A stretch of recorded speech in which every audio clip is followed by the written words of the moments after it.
Nicolas Doménac et Éric Zemmour, ils se disputent encore plus sur itélé.fr. Bienvenue dans les bonus de Ça se dispute. On a soufflé les bougies d'anniversaire à l'Élysée cette semaine. Nicolas Sarkozy a célébré les 4 ans de son arrivée à l'Élysée. C'est François Fillon qui s'est chargé de dresser le bilan. Les Français devraient accorder à Nicolas Sarkozy le mérite de la sincérité et de la responsabilité.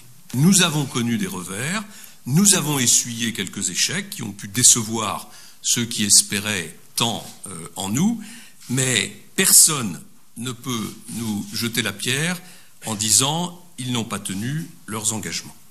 On a modernisé la France, dit aussi François Fillon, malgré ces quelques revers. Ça vous paraît être une bonne définition du bilan de Nicolas Sarkozy, Éric? Je sais pas ce que ça veut dire moderniser. Ce terme m'énerve. Donc la modernité qu'on fait passer pour au choix, la régression sociale, l'alignement sur des modèles sur la mondialisation. Donc ce mot modernité m'énerve. Donc premièrement. Deuxièmement, on n'imagine pas quand même qu'il ait pu dire on a archaïsé. On a archaïsé. Et moi c'est ça que j'aimerais. Je rêve. À part pour faire plaisir à oui, et ben voilà. Moi je rêve c'est très juste que tu dis, je rêve d'un président qui dise fièrement nous avons archaïsé la France. Ça je rêve de ça. Mais je ne l'aurai jamais, tu as raison. Non, très vite. Alors vraiment très vite. Je crois que la campagne de Sarkozy était sur 2 pieds qui étaient contradictoires. Le premier pied, c'était l'américanisation de la France. Je vais vraiment très vite et très schématiquement. Je vais me faire traiter de beauf par Nicolas. Deuxième pied, l'éloge de la patrie, de la France, de l'assimilation républicaine. Enfin, un discours reprenant.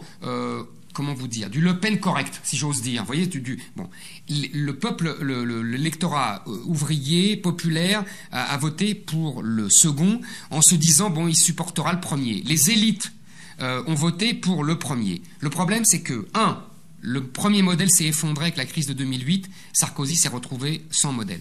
2, il n'a jamais osé faire ce que l'électorat populaire avait entendu, c'est-à-dire retrouver une vraie souveraineté sur les frontières, l'immigration, etc. Parce que ça signifiait, et c'est ce qui se fait là dans la fin de son mandat, c'est là où c'est passionnant, ça signifiait affronter l'Europe, affronter Schengen, affronter les conventions européennes, internationales, la Cour européenne des droits de l'homme, la Commission de Bruxelles, etc. Vous voyez, ça veut dire ça. Il faut le savoir. Il n'a jamais osé avant là, donc les deux sont déçus. Nicolas. Voilà. Bon, je vais essayer de répondre rapidement. Non, mais ça va être difficile parce que ça brasse beaucoup de sujets. Juste un premier point sur l'américanisation de la France. C'est vrai que ça faisait partie de son but, de son ambition. Je crois que c'est toujours d'actualité pour lui et c'est toujours incompréhensible pour les Français, en tout cas pour une bonne partie d'entre eux.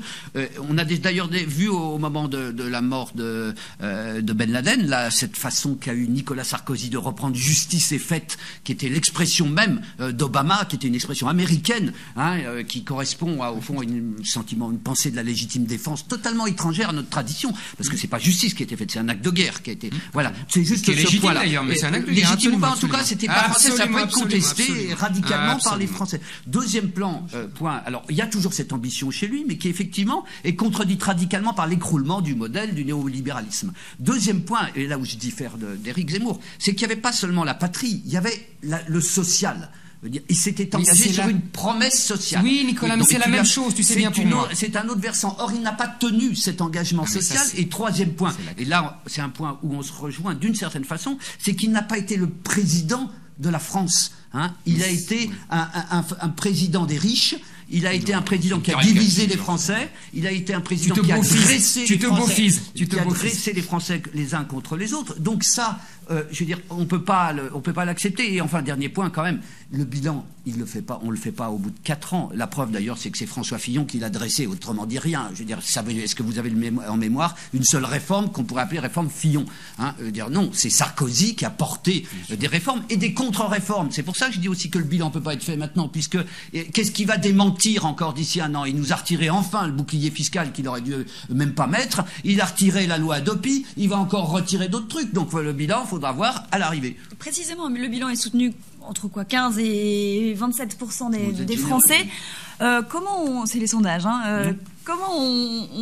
Quel argument on trouve pour relancer une campagne à partir d'un bilan comme ça? Oui. Parce que le seul argument, c'est on ne fait pas campagne à partir d'un bilan. Classique politique. Voilà, et que en même temps, ce sondage, ça veut rien dire. Les gens savent pas exactement, faut être honnête.